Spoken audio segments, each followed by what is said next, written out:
Hey there, Virgo Sun, Virgo Moon, Virgo Rising. It's Maggie from Moon Directed. Welcome to my channel.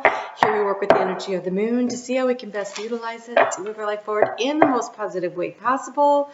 And today we are talking about the week of September 30th through October 6th. So welcome to the new week.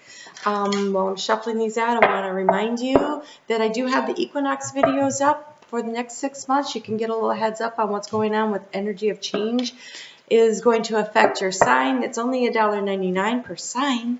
So you can actually check out your sun, your moon, and your rising for less than $6. So it's a really good deal. Just email me and I will send you the appropriate links. I am not on Vimeo yet. I'm figuring that out. I'm figuring out a lot of things. So welcome to my world, right? And then we have the monthly readings. So every month I'm going to offer the monthly readings. You can pre-order now for Scorpio season. I still have a couple of time spots left if you want to get the Libra season. It's $19.99 to get the same. I use the same decks for those, plus an additional 5 or 6 decks, whatever Spirit calls me to do. For the personal readings, they take about 30 to 45 minutes, and it's only $19.99. So it's a very personalized reading, but without me having to get into the energy of the different questions. It makes it easier for me so I can do it for a little less, and that makes it affordable for everybody. So your overall energy here, we have the elixir of life and transformation.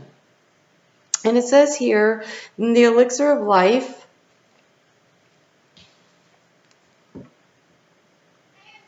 she is receiving the sweet scent of nature and the energy of life. The wind rustles her hair, whispering the truths of the universe into her ears. She can hear her own breath, mingling with the wind. Sitting quietly in nature by a stream or in a garden can help still our wandering mind and heal a troubled heart. And so I really think you're being encouraged to spend some time in nature, in quiet meditation. And meditation sometimes of just an awareness, of really tuning in. So if you happen to check out the monthly readings, I think it was, I went down to the lake and I sat and I listened. I listened to what I heard, what I felt, what I smelled, and I took it as messages. I'm pet sitting. And she's decided she wants some attention. She was sitting up here. The video was delayed. You also have transformation. This is beautiful.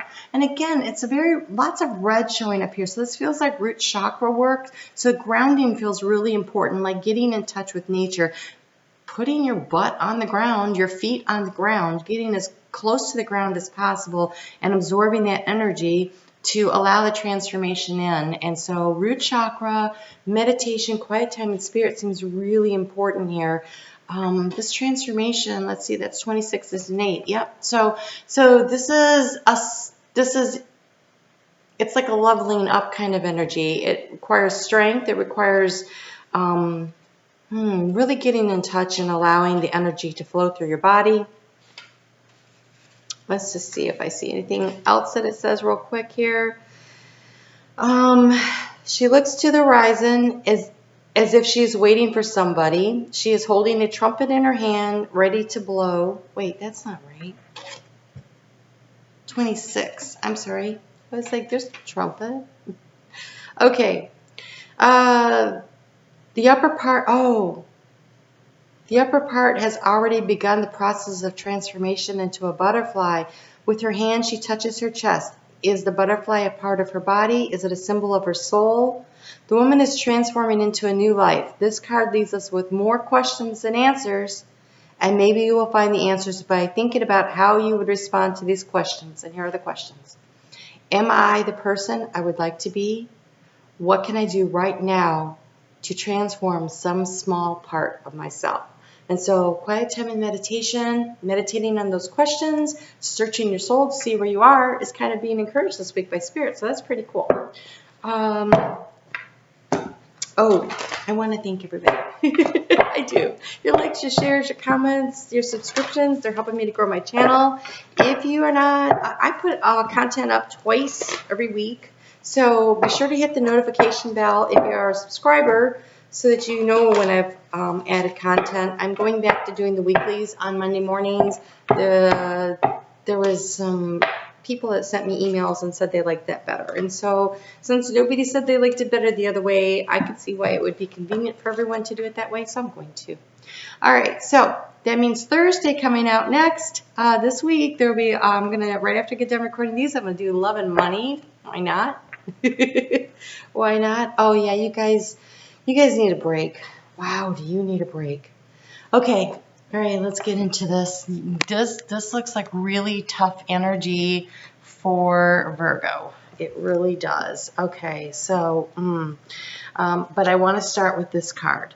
This is the meditation card. This is getting in touch with spirit. This is listening to your intuition, really paying attention. The fox in the background represents cleverness in finding your way out. The cat in the front is jumping over the emotions, but also kind of taking a risk. And I forget what the black cat symbolizes. Oh, the black cat is stepping on a book of knowledge. So this is really your Akashic records, tapping into that, knowing that you're here to learn lessons, and sometimes the lessons are really hard, and this seems like it might be that cycle, but you're nearing the end of the cycle. That is the really, really good news. You are nearing the end of the cycle where the transformation starts to happen. 8 is where the transformation starts, and then 9's like, okay, we're getting there, because you have this really hard 9 of Swords energy, the energy of I'm trying to figure stuff out, and it's keeping me up at night. I feel like I'm being stabbed in the back, but we'll get the 9 into the 10, which is a nice progression, because the 10 is the end. It's where you're over and done. And here you are battle weary, you're bruised, but look, you're still moving. You still have one more wand, that's his crutch there to be limping along. But I say get in touch with your heart space, do some meditation, pay attention to what spirit is trying to tell you so you can bring about this transformation. Like, I really think that a little quiet time, if it does nothing else, it'll at least make you find some peace, right? It'll still your mind so that you don't have this 9 of Swords energy that's so harsh. That is really some harsh energy going on there. All right? All right, so we walk into the week with this moon is in Scorpio. It is about what is important to you, heightening your passions. It could be the early stages of planting the seeds towards something that's really important to you, but somehow I feel that that's going to be kind of lost on you this week, and that is okay. This is about accepting a situation for what it is. That is not going to be lost on you. If you can spend some time in meditation and just really feel your way through it and understand that this is growth. When we go through a really tough cycle where we have to cut out the things that are not working, where we're willing to let go and plant our seeds in the future of hope, that's when the growth starts happening. And so finding a way to love yourself through it, to be patient with yourself through the transformation. So often when we're really undergoing transformation, we're exhausted, okay? It is an exhausting process. So there's that. The whole process of your body releasing and letting go of, excuse me, of releasing and letting go of all the negative energy. Energy really can sap, it can either build you up or it can drain you. And it looks like we're in like a draining stage, but I want to encourage you to allow it to flow on through. This is in your 2nd house, or your 3rd house. 3rd house? 3rd house of communication? Yes. So Libra season is your 2nd house, but the moon, yeah, so it feels like self-esteem, self-value, self-worth, and then my throat got all caught up there. So I feel like, are you communicating to people what it is you're thinking and feeling, but more importantly, what is it that you need? And so maybe you need a little space and a little time to reflect on this and figure out exactly what it is that you need to say, how you're going to say it. But it starts with loving yourself. And so the card here says love makes a difference. Love can heal past hurts and provides a sense of security, self-worth, and importance. So I feel like loving yourself is a place to start, and then asking for what you need from people, but from spirit. Spirit stands at the ready, always wanting to help. And so for healing energy right now,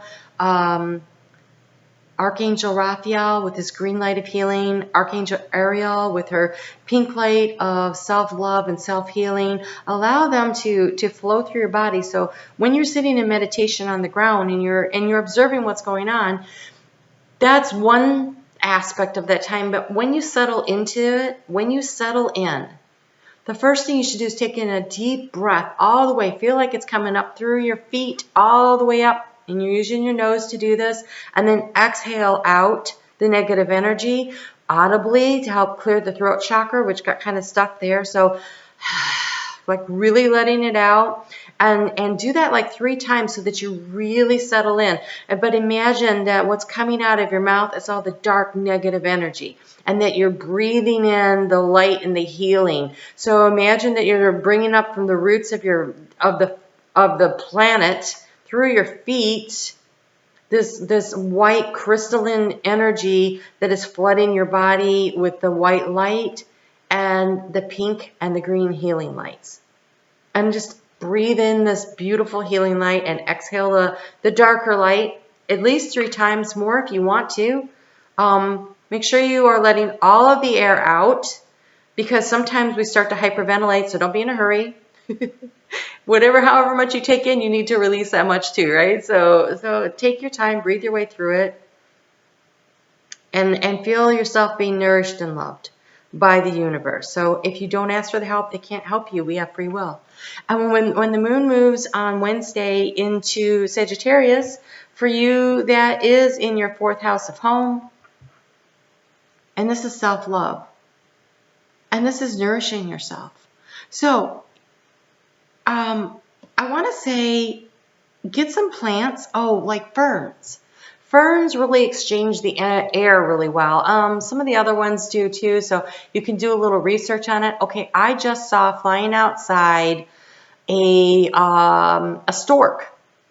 And a stork, it was a white stork, and so a stork represents, and I've never seen one here, so when something catches my attention, this is how I do the meditation in nature too. But a stork indicates long-awaited change, and the stork was coming in for a landing.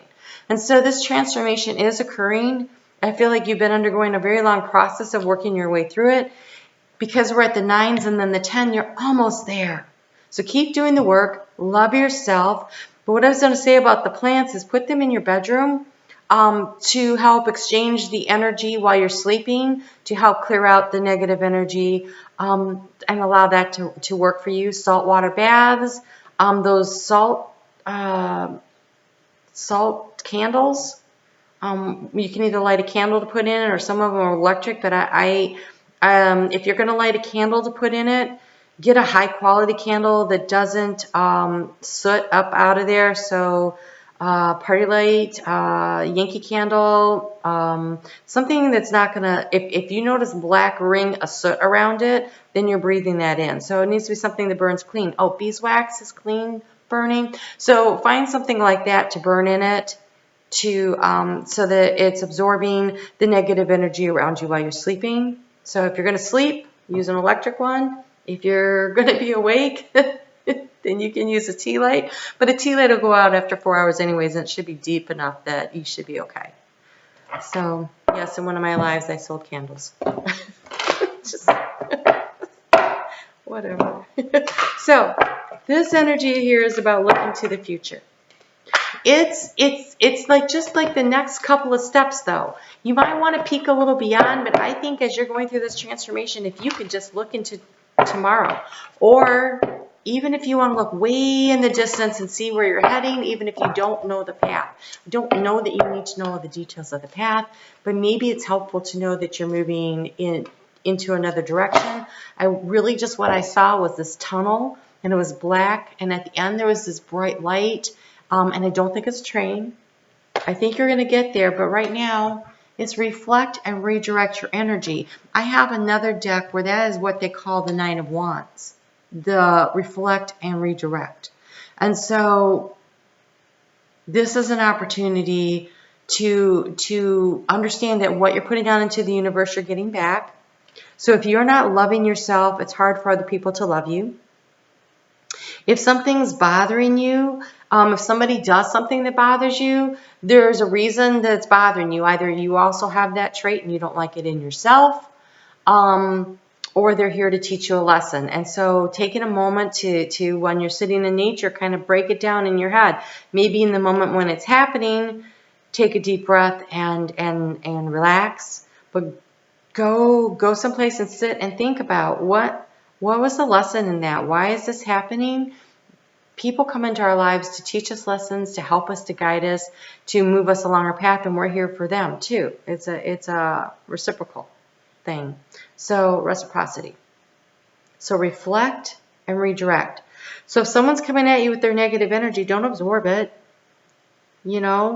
Redirect it off. You don't have to take it. You can walk away from situations that are negative. You don't have to understand them. You can just love them. You can actually visualize their negative energy coming at you like a dark cloud, and visualize a bolt of lightning, of bright light coming down and hitting it and dissolving it, and just walk away.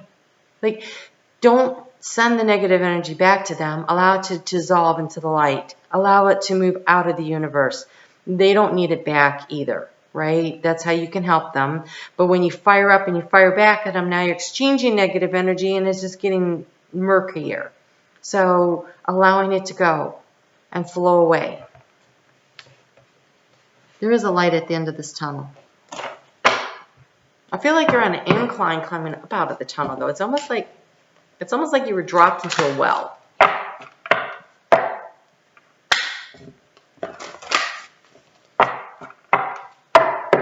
Kind of feels like dark night of the soul energy. But that doesn't last forever. And there's lessons. There's lessons down there in the well, the deep well of our emotions. That's where the lessons come in. So trust in the magic. You have trust in the magic. When that moon moves into Capricorn, Thursday night. Thursday night, it might be kind of tough. There is a square of the moon to Neptune, and so it's not a good time to do much of anything other than this reflecting and redirecting. Don't feel like you need to take any action then. But I think you're going to be too exhausted to take much action. But there's a sense of stability that comes in Friday. 1:43 p.m. Eastern Daylight Time here in the U.S. When that moves into your 5th house of fun and romance, I think that you start to see that there's a path ahead. There's a path. That's sort of like that light at the end of the tunnel kind of look to it, right? And take a higher vantage point and assess, where are you going? Like, she's not looking at the very next step. She's looking off into the distance. And so I think that's where the hope comes in. And then discern. Discern, this is the weekend, so spend some time. That is a great time to get out there. This is discerning. This is discerning.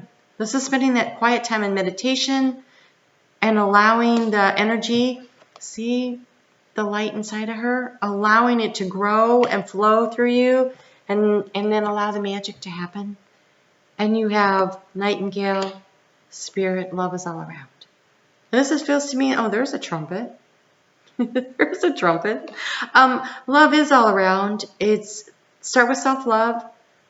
Know that spirit loves you. You're never alone. Sometimes it can feel so lonely. We're not actually alone. They're whispering all the time.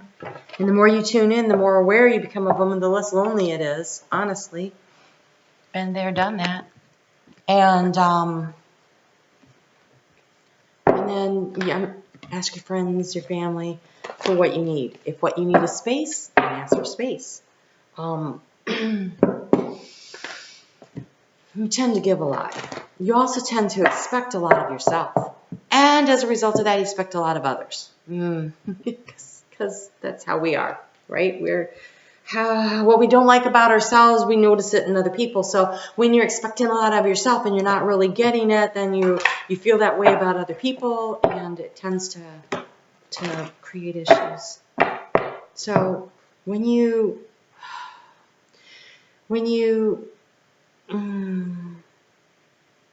allow for your humanness and love yourself with empathy and compassion, start there, and then you'll notice you do it with other people. And then when you start doing it with other people, then the reflect and the redirect comes back to you.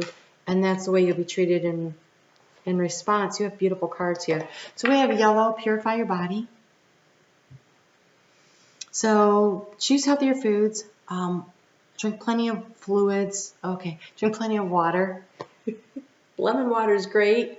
Salt water baths is another way to purify your body. The salt candle, purify your body. The the ferns, the exchange the energy, the oxygen that purifies your body. Meditative breathing, just that breathing will purify your body. But then look at this. That's followed up with attract abundance. So purify your body. Know that you're at the end of the cycle, and it looks really hard. But as you raise your vibration, as you release the negative energy, you raise your vibration. When you raise your vibration, you attract in higher vibrational opportunities, relationships, situations, whatever. So in order to attract abundance, it starts with loving yourself and releasing the negative energy, which is like, oh, okay, all right. So St. Michael said, cut the cords of resentment. So anything that has bothered you, hurt you, upset you, ask St. Michael to come in and cut the cords of negative attachment, to what's holding you back. And St. Raphael to help heal. And Archangel Ariel to foster self-love and to help you to exude love. And then you'll attract the abundance. But this feels, usually when I get this, I think it's about hydration, but this really feels like the breathing out of the negative energy and cutting the cords of negative attachment. Looks like a busy week ahead for you, but really important because we're coming up on that full moon. So the more you release now, the easier to work with that energy to really release stuff and get things moving in the direction you want. That full moon happens, oh my gosh, that full moon happens in your second house of self-worth, self-value, self-esteem, which is kind of the energy you're working in this week. So you can do this, all right? You take care. Is that right? That's not right. That full moon's in Aries. Partnerships. Transformation. Transformation. It's in your home of transform. Oh, really important work. Release the negative energy so that you can allow that transformative energy to come in. Let's see, that'd be 12th, 11th, 10th, 9th. Yep, 8th house. Yeah. Yep. This is a big deal. This is a big deal. Hang in there. You're doing great work. And I was asked to show you this again. Trust in the magic. Trust in the magic. Okay? So release and trust. All right. We'll talk soon. You take care. I'll see you back here for the love and money. Unless you're in meditation, in which case, that's all right. We'll talk.